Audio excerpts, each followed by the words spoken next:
Watermelon season வந்ததுலேருந்து எனக்கு ரொம்ப ஜாலியாக போயிடுச்சு. சின்ராஸை கையிலேயே பிடிக்க முடியாது அப்படின்ற மாதிரி ஆயிடுச்சு. அந்த மாதிரி ஒரு ஹாப்பி ஆயிடுச்சு. ஏன்னா மார்னிங் பிரேக்ஃபாஸ்ட்லாம் இப்போ பண்ணுறதே கிடையாது.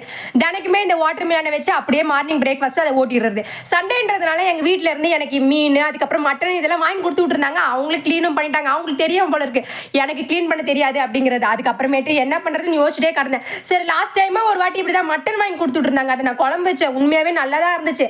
அதையே பேஸ் பண்ணி எனக்கு குழம்பு வைப்பேன். ஆனால் கொஞ்சம் டிஃப்ரெண்ட்டாக ட்ரை பண்ணுவோம் அப்படின்னு சொல்லிட்டு என்னுடைய அறிவுக்கு தோணுனால டிஃப்ரெண்ட்டாக ட்ரை பண்ணேன். அப்பயே எனக்கு தோணுச்சு நமக்கு இது வேண்டாத வேலைன்ட்டு, சரி பண்ணி பார்ப்போம் என்ன சாப்பிட்டு அடிக்கவா போகிறாங்க அப்படின்ற ஒரு தைரியம்.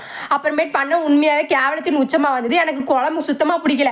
அதுக்கப்புறமேட்டு மீனில் இருக்க மசாலா எல்லாத்தையும் போடு, மனசாட்சியே இல்லாமல் ஒரு மசாலாவும் விடாமல் எல்லா மசாலாவும் போட்டு ஃபிஷ் ஃப்ரை பண்ணேன். ஆனால் உண்மையாகவே எல்லாத்தையும் போட்டு ஃப்ரை பண்ணால் நல்லா தான் இருக்குது.